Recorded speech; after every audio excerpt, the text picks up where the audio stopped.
16일 5.16 혁명이 일어난 날인데요. 오늘 유평은 박정희 대통령에 관련한 걸 소개해드립니다. 유명한 사람의 글이나 평론을 소개하는데요. 오늘 유명한 사람은 조선일보의 송의달 에디터인데요. 송의달이 만난 사람 이렇게 정기적으로 이제 인터뷰를 하는데 상당히 의미 있는 인터뷰 기사입니다. 박정희는 옳았다의 저자 이강호 연구위원을 만났는데요. 아주 박정희에 대해서 너무나 잘 평가한 글입니다. 일단 그대로 읽어드립니다. 박정희는 근대화 이룬 진정한 진보적 정치가. 그런데요, 읽어드립니다. 5.16은 안정된 자유민주 헌정을 훼손한 게 아니라 위기에 처한 자유민주 헌정을 수호하고 재건한 것이다. 1972년 10월 유신은 공산주의와의 대결에서 이기는 실력 배양을 위해 중단 없는 전진을 재의결한 또 한 번의 5.16이다. 이강호 필명 59세 국가전략포럼 연구위원이 저서 박정희는 옳았다에서 내린 분석이다. 이강호는 대학 시절부터 써온 필명이며 그의 본명은 김용철이다. 서울대 사회학과 82학번으로 서울대학교 총학생회 회장을 지냈고 한 차례 복역도 했다. 그의 진단은 한때 마르크스 레닌주의자를 자처하며 사회 변혁에 앞장선 운동권 핵심의 생각이라고 믿기 힘든 180도 전향이다. 그는 심지어 10월 유신 이후 박정희 집권 후반기 1972년에서 79년도가 민주주의 암흑기라는 주장을 강하게 반박한다. 박정희의 경제적 업적을 높이 평가하면서도 정치적으로는 흠집 많다고 보는 견해는 크게 잘못됐다. 10월 유신이 없었다면 한국은 지금 같은 부강한 나라가 결코 될 수 없었다는 이유에서다. 박정희가 정치적 흠집 많다는 견해는 잘못. 그는 나아가 박정희 집권 18년 1961년에서 79년은 한국인을 누천년의 굶주림에서 해방시키고 번영으로 인도한 우리 민족사에서 가장 위대한 전진의 시대라고 했다. 그는 왜 박정희 치세를 적극 옹호 예찬하며 아직도 남아있는 박정희 금기 깨기에 앞장서고 있는 걸까? 기자는 이달 13일 서울 광화문에서 이강호 위원을 만났다. 마침 5.16 61주년을 사흘 앞둔 시점이었다. 1961년에 5.16은 왜 일어났나? 박정희의 거사는 불가피했나? 이게 질문입니다. 질문에 대한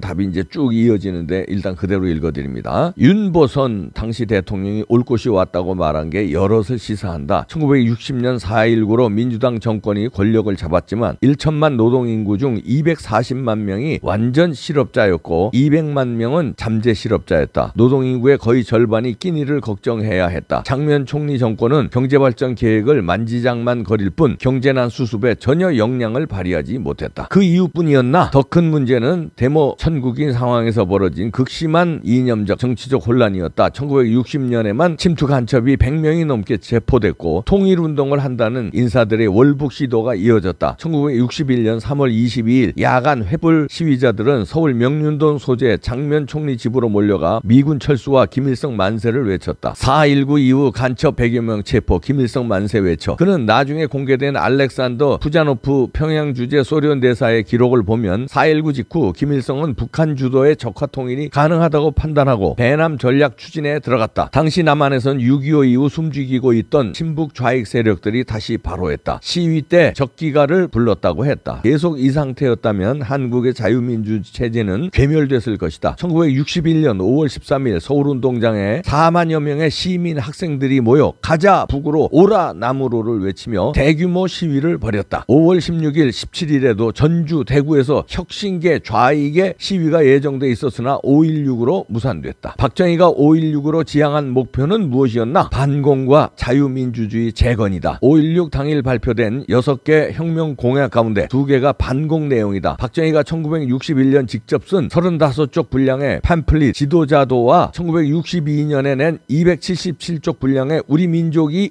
나갈 길이란 책을 보면 민주주의와 자유민주 체제를 지키겠다는 내용 일색이다. 박정희는 자유민주주의의 수호자로서 5.16을 일으켰다. 5.16 직후 선포된 혁명공약 6개 항 반공을 되풀이해 강조하고 있다. 위에 공약이 있죠. 그 다음 사진은 박정희 소장이 1961년 5.16 직후에 쓴 지도자도 35쪽 분량의 5.16 목표와 지도자의 자질, 원칙 등을 담고 있다. 그림이 있죠. 5.16의 목표는 자유민주주의의 수호와 재건. 기자가 확인해 본 결과 박정희는 실제로 이렇게 밝혔다. 이번 혁명은 진실한 자유민주주의를 실현하기 위한 기틀을 마련하는 것이었다. 그것은 결코 새로운 독재와 전체주의를 수립하기 위함이 아님은 명명백백하다. 지도자도 23에서 24쪽. 국가가 파멸에 직면하고 국민의 주권이 비참히 유린되었을 때 여기에 민주주의에 일대 수술을 가하여 국가와 국민의 자유와 권리를 소생시키고자 한 것이 이번 군사혁명이다. 같은 책 26쪽. 박정희는 어떤 사람인가? 1917년생인 그는 구미 공립보통학교 시절 내내 반장을 했고 학업 성적도 뛰어났다. 100명 모집에 1070명이 응시한 대구 사범학교 입시에서 51등으로 합격했고 만주국 육군 군관학교 예과는 240명 중 수석 졸업했다. 일본 육사는 300명 중 3등으로 졸업했다. 일본 육사는 당시 최고의 교육기관이었다. 그는 최고의 교육을 받은 근대적 인물이었다. 박정희의 경제적 공은 인정해도 삼선 개헌, 10월 유신, 긴급조치 같은 그의 강압 통치를 못마땅해하는 사람들이 많다. 에브라함 링컨 미국 대통령의 경우 재임 중 비상대권을 내세워 긴급조치를 발동해 수백 개의 신문을 폐간시키고 3년 동안 13,000여 명을 투옥했다. 이에 반해 박정희 후반기 7년간 긴급조치로 처벌받은 이는 1000여 명로 링컨의 10분의 1 미만이다. 이런데도 링컨은 민주주의의 성자이고 박정희는 영원한 반민주 독재자인가? 이강호 위원은 이어 말했다. 유신시대의 한복판인 1974년 마오쩌둥의 문화혁명을 찬양하고 베트남 공산화를 옹호하는 내용을 담은 리영이의 전환시대의 논리가 출간됐다. 이어 3년 뒤 리영이는 우상과 이성, 8억인과의 대화를 또 냈다. 리영이는 나중에 반공법으로 기소돼 형을 살았지만 책은 버젓이 출간됐다. 그러나 2017년 8월 문재인 정권 아래 법원은 5.18 민주화 운동을 왜곡한 내용이 포함되어 있다는 이유로 전두환 회고록의 출판 판매를 금지했다. 박정희와 문재인 정권 가운데 어느 쪽이 더 민주주의에 부합하나? 링컨은 박정희보다 10배 많이 투옥시켜. 그래도 강경한 반박정희 논자들은 지금도 10월 유신은 민주주의를 결정적으로 유린한 반민주주의 폭거일 뿐이라고 비판한다. 그들은 의도적으로 자유민주주의는 탈취당할 위험이 있다는 사실에 눈감는다. 서독은 이를 인식하고 2차 세계대전 후 나치와 공산당을 불허하는 방어적 민주주의 체제를 구축했다. 정보기관인 헌법수호청을 통해 잠재적 용공 의심분자들을 끊임없이 사찰했고 공무원의 자유민주 기본질서에 대한 충성서약을 의무화했다. 문제 있어 보이는 단체는 강제 해산했다. 이런 서독은 진짜 민주이고 유신만 반민주인가? 유신 선포 당시 한국이 직면한 도전은 서독보다 훨씬 엄중했다. 10월 유신이 자유민주주의 체제를 지키려는 조치였단 말인가? 그렇다. 한국의 자유민주주의 역사에서 가장 중요한 대결은 독재와 민주의 싸움이 아니라 자유민주주의 체제의 근본을 부정하고 위협하는 세력과의 싸움이 근원적인 대결이었다. 이 위원은 이어서 말했다. 박정희는 10월 유신 선포 특별선언에서 아무리 훌륭한 제도라도 이를 지킬 수 있는 능력이 없을 때에는 민주체제처럼 나약한 체제도 없다. 나는 우리 민주체제에 더욱 발전할 수 있는 활력소를 불어넣어주고 번영의 기틀을 마련하고자 이 개혁을 단행하고자 한다고 했다. 박정희의 이 언명은 정론이다. 공산 좌익들도 항상 민주를 내세운다. 조선민주주의 인민공화국이 달고 있는 민주주의가 기만적 장식물에 지나지 않음은 설명할 필요도 없다. 그는 민주주의는 양식 있는 시민의 손에 있을 때는 자유의 활력을 꽃피우지만 불순한 무리의 손아귀에 들어가면 흉기가 된다. 문재인 정권 시절 우리는 이를 목격했다. 유신 시대는 종국에 이해될 것이나 최근 문재인 정권 5년은 재앙의 시대로 불릴 것이라고 했다. 민간 정치인들 고속도로 건설, 중화공업 결사 반대. 박정희에 반대하는 민간 정치인이 집권해 10월 유신이 없었더라면 어땠을까? 박순천, 김대중 같은 야당 정치인들은 경부고속도로 건설은 물론 외자 유치와 중화공업 육성을 줄기차게 결사 반대했다. 1971년 4월 대선 당시 김대중은 서울 장충당 공원에 유세에서 세종대왕 시대가 성군의 시대라는 것은 당시에는 고속도로도 없었고 울산공업단지도 없었지만 무명 베옷을 입고 산천지를 걸어 다녔지만 국가의 혜택이 고르게 분배되었던 것이요 라고 했다. 그가 대통령이 됐다면 우리는 아직도 조선시대처럼 살고 있지 않을까? 일부에선 유신시대 용공조작을 비롯한 인권 탄압이 극심했다고 주장한다. 용공조작은 없었다. 이것은 진짜 남한 변혁운동의 피어린 발자취다. 나를 포함한 86세대 운동권이 박정희 시대 4대 공안사건, 인혁당, 통역당, 해방전락당, 난민전 사건에 대해 배우고 후배들에게 가르친 내용이다. 당시 명백한 공산 좌익 무리들이 설쳐됐다. 그런 무리들 단속한 게 탄압인가? 내막을 모르고 엮인 이들도 있었지만 그것은 과오이지 자랑일 수 없다. 5.16을 필두로 10월 유신으로 이어지는 박정희 정치의 요체는 무엇인가? 민주주의는 자유를 심장으로 하는 자유민주 체제일 때에만 생명력을 가지며 자유를 부정하는 공산 전체주의를 반대하지 않으면 사망한다는 진리를 알고 실천한 것이다. 5.16의 목표가 반공태세 재정비 강화였다면 10월 유신은 공산주의와 대결에 이기는 실력 배양을 향해 확고히 나아간 것이었다. 10월 유신은 5.16의 연장선에 있는 또 한 번의 5.16이다. 박정희의 핵심은 반공민주정신에 투철한 애국 애족, 그의 말이다. 박정희 대통령이 1968년 선포한 국민교육 헌장은 반공민주정신에 투철한 애국 애족이 우리의 삶의 길이며 자유세계의 이상을 실현하는 기반이다고 갈파했다. 이것은 5.16과 10월 유신으로 대표되는 박정희 정치의 핵심에 대한 압축적 설명이다. 동서양 세계 모든 나라의 현대사는 반공민주 정신 없는 민주주의는 민주주의로 존립할 수 없음을 증명해오고 있다. 한국의 자유민주 체제는 더없이 취약하고 허약한 상태에서 출발했다. 그러나 반공민주 정신을 굳건히 했기에 지켜지고 성장할 수 있었다. 여기 그림 설명이 있는데요. 2022년 4월 14일 부산 남구 신선대 부두에서 컨테이너 선정 및 하역 작업이 진행되고 있다. 박정희가 5.16을 일으킨 1961년 우리나라 수출액 1억 2천만 달러는 태국의 4분의 1, 필리핀의 7분의 1 정도 수준에 못 미쳤다. 그러나 20년 후인 1980년에는 태국, 필리핀보다 2.5배 더 많이 수출하는 수출주도 공업국가로 변신했다. 주요국 및 우리나라 무역 순위 쭉 나와 있죠. 한국은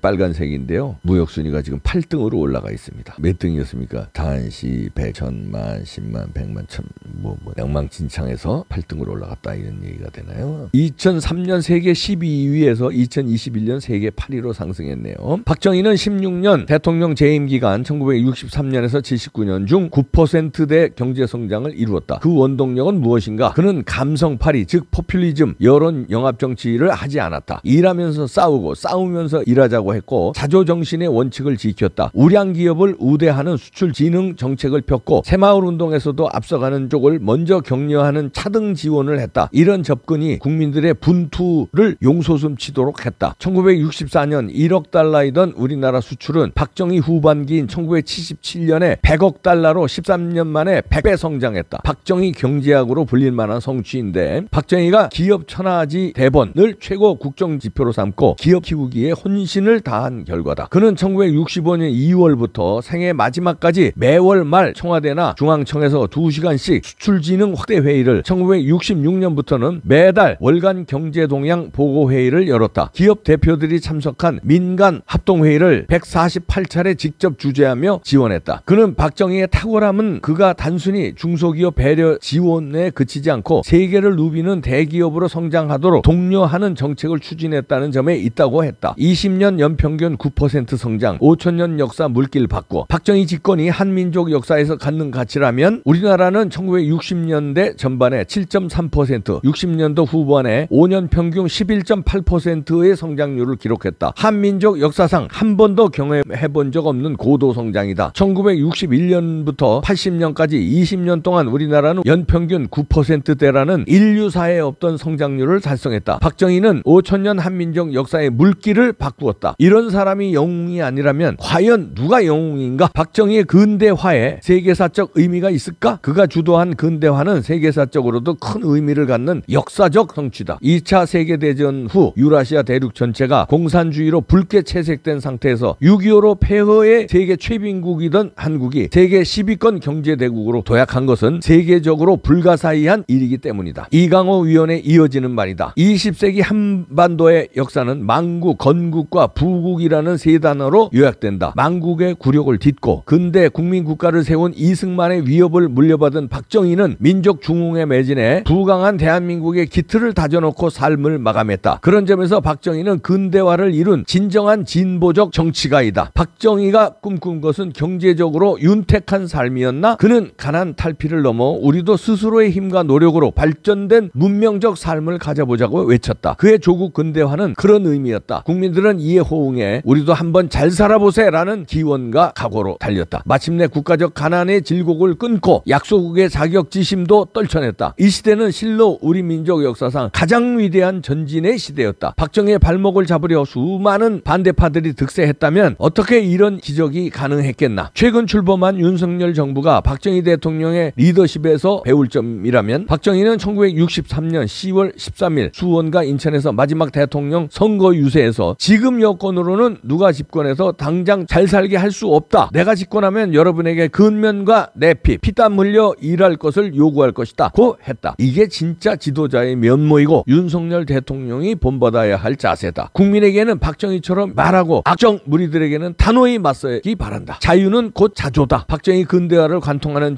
정신이나 원리가 있다면 자조, 셀프 헬프의 원리라고 본다. 이것이 반만 년 동안 우리 민족이 한 번도 제대로 이루지 못한 국가 부흥이라는 한을 푼 열쇠이다. 박정희는 5.16 직후부터 하늘은 스스로 돕는 자를 돕는다는 말을 입버릇처럼 말했다. 자조와 자립, 자강의 정신으로 의타와 낙담, 무기력을 떨쳐버리자고 국민들에게 호소했다. 자유는 곧 자조다. 이 원리를 국민 정신으로 되살려낼 때 현재의 위기 극복과 인류 국가로 도약이 가능할 것이다. 새마을 운동에 대한 각오를 적은 박정희 대통령 친필이 여기 있네요. 새마을 운동 10년사에서 있네요. 그 다음에 박정희 대통령이 저도 휴양지에서 그림을 그리고 있는 모습 사진에 있습니다. 박정희는 원래 조금이라도 좋아했었나? 정반대이다. 부산에서 초중 고교를 모두 다녔는데 1960년대부터 민주당 신파 청년당원으로서 김대중의 동교동계에서 활동한 아버지 영향으로 박정희에 대한 긍정적 생각은 단 한 개라도 입력될 틈조차 없었다. 대학 입학 후에도 유신을 적대시하고 비판하는 운동권 논리에 흠뻑 빠져 있었다. 그런데 어떤 계기로 전향했나? 1989년 베를린 장벽 붕괴와 소련 해체 후 마르크스 레닌주의의 현대적 재정립을 위한 연구에 몰두했다. 하지만 아무리 공부해도 사회주의 공산주의는 지속적으로 작동 가능한 경제체제가 될 수 없다는 걸 깨닫게 됐다. 그러다 칼 포퍼가 쓴 열린사회와 그 적들에서 서구 지식인들은 플라톤 이래로 이상국가를 만들기 위한 사회공학에 몰두해왔다. 그러나 그 모든 것은 결국 전체주의로 귀결될 뿐이다 라는 내용이 뼈에 저리게 다가왔다. 운동권 결별 보수우파 전향에 15년 걸려 그는 이어 말했다. 1992년 초에 10년의 운동권 생활을 마감하고 고심 끝에 고민 끝에 김영삼 대선 캠프에 참여한 뒤 1993년부터 청와대 공보비서실에서 근무했다. 당시 연설문 작성에 참조하기 위해 들여다본 여러 객관적 지표들이 운동권 시절 대자보와 유인물에 적었던 그것과 전혀 다른 것을 확인하면서 박정희에 대한 생각이 달라지기 시작했다. 그는 특히 노무현 대통령 때 이미 사문화된 상태나 다름없던 국가보안법을 굳이 폐기하려던 386 운동권 출신들과 논쟁을 벌이면서 운동권 정권, 전대협 정권이란 생각을 굳혔고 완전히 결별하게 됐다고 했다. 나름 고통과 번민이 많았을 듯하다. 예전에 인간관계가 속속 끊어지면서 많은 외로움과 어려움이 찾아왔다. 무엇보다도 덧없이 세월이 흘러버렸다. 모두 감내해야 할 업이었다. 청년 마르크스 레닌주의자에서 보수 우파로의 전향은